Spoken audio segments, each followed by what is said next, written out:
ನಾಳೆ ಡಿಕೆ ಶಿವಕುಮಾರ್ ಮುಖ್ಯಮಂತ್ರಿಯಾಗಿ ಪ್ರಮಾಣ ವಚನ ಸ್ವೀಕರಿಸುತ್ತಿರುವ ಹಿನ್ನೆಲೆ ನೂತನ ಸಚಿವ ಸಂಪುಟ ಸೇರ್ಪಡೆಗೆ ಭಾರಿ ಕಸರತ್ತು ಶುರುವಾಗಿದೆ.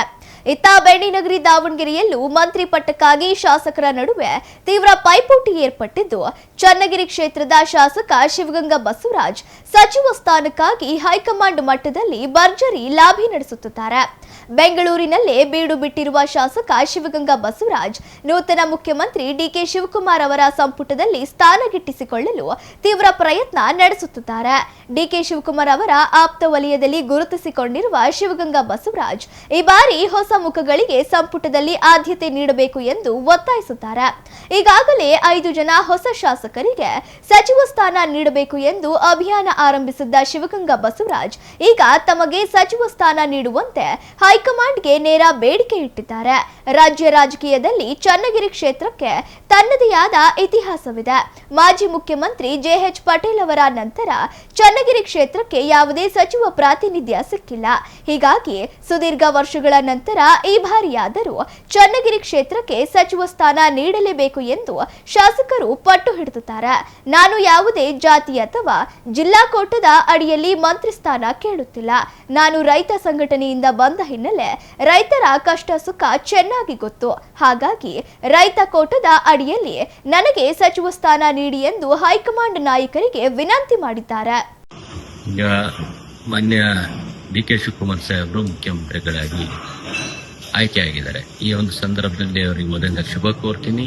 ಈ ಒಂದು ಸಂದರ್ಭದಲ್ಲಿ ಏನು ಹೈಕಮಾಂಡ್ ಎಲ್ಲ ಒಂದು ನೂತನವಾಗಿ ಆಯ್ಕೆಯಾದಂಥ ಶಾಸಕರು ಏನು ಹಳೆ ಮೇರು ಹೊಸ ಚಿಗುರುವ ನಿಟ್ಟಿನಲ್ಲಿ ಹೊಸ ಯುವಕರಿಗೆ ಯಾರ್ಯಾರು ನೂತನವಾಗಿ ಆಯ್ಕೆಯಾಗಿದ್ದಾರೆ ಅವರಿಗೆ ಸಚಿವ ಸ್ಥಾನ ಕೊಡಬೇಕು ಅನ್ನೋ ಒಂದು ನಿಟ್ಟಿನಲ್ಲಿ ಏನು ಮಾತಾಡ್ತಾ ಇದೆ.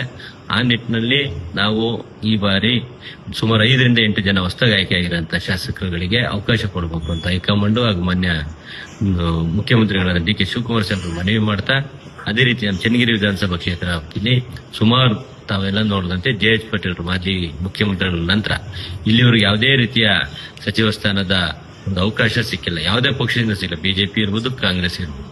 ಆದ ಕಾರಣ ನಮ್ಮ ಸಚಿವ ಸ್ಥಾನ ಸುಮಾರು 25-30 ವರ್ಷ ಚನ್ನಗಿರಿ ವಿಧಾನಸಭಾ ಕ್ಷೇತ್ರ ಸಿಕ್ಕಿಲ್ಲದ ಕಾರಣ ಈ ಬಾರಿ ಅವಕಾಶ ಮಾಡಬೇಕು. ಜೊತೆಗೆ ಒಂದು ಜಾತಿ ಕೋಟದಲ್ಲೂ ಸಹ ನಾನು ಕೇಳ್ತಾ ಇಲ್ಲ, ಜೊತೆಗೆ ಜಿಲ್ಲಾವರ ಪ್ರಾತಿನಿಧ್ಯನೂ ಕೇಳ್ತಾ ಇಲ್ಲ. ನಾನೇನಪ್ಪ ಮನವಿ ಮಾಡೋದು ಹೈಕಮಾಂಡ್ ಅಲ್ಲಿ ಅಂದ್ರೆ, ರೈತಪರ ಹಿನ್ನೆಲೆ, ರೈತಪರ ಸಂಘಟನೆಯಿಂದ ನಾನು ಇವತ್ತೇನು ಮೇಲ್ ಬಂದಿದ್ದೀನಿ. ರೈತಪರ ಹೋರಾಟಕ್ಕೆ ನಾನೇನು ಈ ಹಿಂದೆ ಪಕ್ಷದ ಒಂದು ಕೆಲಸ ಕಾರ್ಯಗಳು ಮಾಡಿದ್ದೀನಿ. ಕೇಂದ್ರದಲ್ಲಿ ಹೋರಾಟ ಮಾಡಿದಂತ ಭಾರತ್ ಬಚಾವ್ ರ್ಯಾಲಿ ಇರ್ಬೋದು, ಆಮೇಲೆ ಮೇಕೆದಾಟು ಪಾದಯಾತ್ರೆ ಇರ್ಬೋದು, ಜೊತೆಗೆ ರಾಜಭವನ್ ಚಲೋ, ಈ ಸುಮಾರು ಸಂದರ್ಭದಲ್ಲಿ ರೈತರ ಪರವಾಗಿ ಸಾವಿರಾರು ರೈತರನ್ನ ಬಸ್ಗಳಲ್ಲಿ, ಕಾರ್ಗಳಲ್ಲಿ, ಟ್ರೈನಲ್ಲಿ ಕರ್ಕೊಂಡು ಬಂದು ಸಚಿವ ಏನು ಹೋರಾಟ ಮಾಡಿದ್ದೀನಿ. ಆ ನಿಟ್ಟಿನಲ್ಲಿ ಸಚಿವ ಸ್ಥಾನದ ಅವಕಾಶ ಡಿಕೆ ಶಿವಕುಮಾರ್ ಸಾಹೇಬರು ಮುಖ್ಯಮಂತ್ರಿಗಳಾಗಿ ಆಯ್ಕೆಯಾಗಿದ್ದಾರೆ. ಈ ಒಂದು ಸಂದರ್ಭದಲ್ಲಿ ಅವರಿಗೆ ಮೊದಲಿಂದ ಶುಭ ಕೋರ್ತೀನಿ. ಈ ಒಂದು ಸಂದರ್ಭದಲ್ಲಿ ಏನು ಹೈಕಮಾಂಡ್ ಎಲ್ಲ ಒಂದು ನೂತನವಾಗಿ ಆಯ್ಕೆಯಾದಂಥ ಶಾಸಕರು ಏನು ಹಳೆ ಮೇರು ಹೊಸ ಚಿಗುರುವ ನಿಟ್ಟಿನಲ್ಲಿ ಹೊಸ ಯುವಕರಿಗೆ ಯಾರ್ಯಾರು ನೂತನವಾಗಿ ಆಯ್ಕೆಯಾಗಿದ್ದಾರೆ ಅವರಿಗೆ ಸಚಿವ ಸ್ಥಾನ ಕೊಡಬೇಕು ಅನ್ನೋ ಒಂದು ನಿಟ್ಟಿನಲ್ಲಿ ಏನು ಮಾತಾಡ್ತಾ ಇದೆ. ಆ ನಿಟ್ಟಿನಲ್ಲಿ ನಾವು ಈ ಬಾರಿ ಸುಮಾರು 5ರಿಂದ 8 ಜನ ಹೊಸದಾಗಿ ಆಯ್ಕೆಯಾಗಿರುವಂತಹ ಶಾಸಕರುಗಳಿಗೆ ಅವಕಾಶ ಕೊಡಬೇಕು ಅಂತ ಹೈಕಮಾಂಡ್ ಹಾಗೂ ಮಾನ್ಯ ಮುಖ್ಯಮಂತ್ರಿಗಳಾದ ಡಿಕೆ ಶಿವಕುಮಾರ್ ಸಾಹೇಬರು ಮನವಿ ಮಾಡ್ತಾ, ಅದೇ ರೀತಿ ನಮ್ಮ ಚನ್ನಗಿರಿ ವಿಧಾನಸಭಾ ಕ್ಷೇತ್ರ ವ್ಯಾಪ್ತಿಯಲ್ಲಿ ಸುಮಾರು ತಾವೆಲ್ಲ ನೋಡಿದಂತೆ ಜೆಎಚ್ ಪಟೇಲ್ ಮಾಜಿ ಮುಖ್ಯಮಂತ್ರಿಗಳ ನಂತರ ಇಲ್ಲಿವರೆಗೆ ಯಾವುದೇ ರೀತಿಯ ಸಚಿವ ಸ್ಥಾನದ ಒಂದು ಅವಕಾಶ ಸಿಕ್ಕಿಲ್ಲ. ಯಾವುದೇ ಪಕ್ಷದಿಂದ ಸಿಕ್ಕಿಲ್ಲ. ಬಿಜೆಪಿ ಇರ್ಬೋದು, ಕಾಂಗ್ರೆಸ್ ಇರ್ಬೋದು. ಆದ ಕಾರಣ ನಮ್ಮ ಸಚಿವ ಸ್ಥಾನ ಸುಮಾರು 25-30 ವರ್ಷ ಚನ್ನಗಿರಿ ವಿಧಾನಸಭಾ ಕ್ಷೇತ್ರ ಸಿಕ್ಕಿಲ್ಲದ ಕಾರಣ ಈ ಬಾರಿ ಅವಕಾಶ ಮಾಡಬೇಕು. ಜೊತೆಗೆ ಒಂದು ಜಾತಿ ಕೋಟದಲ್ಲೂ ಸಹ ನಾನು ಕೇಳ್ತಾ ಇಲ್ಲ, ಜೊತೆಗೆ ಜಿಲ್ಲಾವರ ಪ್ರಾತಿನಿಧ್ಯನೂ ಕೇಳ್ತಾ ಇಲ್ಲ. ನಾನೇನಪ್ಪ ಮನವಿ ಮಾಡೋದು ಹೈಕಮಾಂಡ್ ಅಲ್ಲಿ ಅಂದ್ರೆ, ರೈತಪರ ಹಿನ್ನೆಲೆ, ರೈತಪರ ಸಂಘಟನೆಯಿಂದ ನಾನು ಇವತ್ತೇನು ಮೇಲ್ ಬಂದಿದ್ದೀನಿ. ರೈತಪರ ಹೋರಾಟಕ್ಕೆ ನಾನೇನು ಈ ಹಿಂದೆ ಪಕ್ಷದ ಒಂದು ಕೆಲಸ ಕಾರ್ಯಗಳು ಮಾಡಿದ್ದೀನಿ. ಕೇಂದ್ರದಲ್ಲಿ ಹೋರಾಟ ಮಾಡಿದಂತ ಭಾರತ್ ಬಚಾವ್ ರ್ಯಾಲಿ ಇರ್ಬೋದು, ಆಮೇಲೆ ಮೇಕೆದಾಟು ಪಾದಯಾತ್ರೆ ಇರ್ಬೋದು, ಜೊತೆಗೆ ರಾಜಭವನ್ ಚಲೋ, ಈ ಸುಮಾರು ಸಂದರ್ಭದಲ್ಲಿ ರೈತರ ಪರವಾಗಿ ಸಾವಿರಾರು ರೈತರನ್ನ ಬಸ್ಗಳಲ್ಲಿ, ಕಾರ್ಗಳಲ್ಲಿ, ಟ್ರೈನಲ್ಲಿ ಕರ್ಕೊಂಡು ಬಂದು ಸಚಿವ ಏನು ಹೋರಾಟ ಮಾಡಿದ್ದೀನಿ.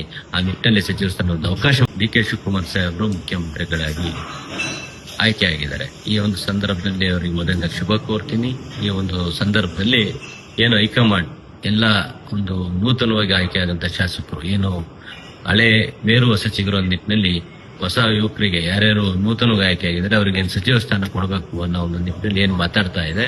ಆ ನಿಟ್ಟಿನಲ್ಲಿ ನಾವು ಈ ಬಾರಿ ಸುಮಾರು 5 ರಿಂದ 8 ಜನ ಹೊಸದಾಗಿ ಆಯ್ಕೆಯಾಗಿರುವಂತಹ ಶಾಸಕರುಗಳಿಗೆ ಅವಕಾಶ ಕೊಡಬೇಕು ಅಂತ ಹೈಕಮಾಂಡ್ ಹಾಗೂ ಮಾನ್ಯ ಮುಖ್ಯಮಂತ್ರಿಗಳಾದ ಡಿ ಕೆ ಶಿವಕುಮಾರ್ ಸಾಹೇಬರು ಮನವಿ ಮಾಡ್ತಾ, ಅದೇ ರೀತಿ ನಮ್ಮ ಚನ್ನಗಿರಿ ವಿಧಾನಸಭಾ ಕ್ಷೇತ್ರ ವ್ಯಾಪ್ತಿಯಲ್ಲಿ ಸುಮಾರು ತಾವೆಲ್ಲ ನೋಡಿದಂತೆ ಜೆ ಎಚ್ ಪಾಟೀಲ್ ಮಾಜಿ ಮುಖ್ಯಮಂತ್ರಿಗಳ ನಂತರ ಇಲ್ಲಿವರೆಗೆ ಯಾವುದೇ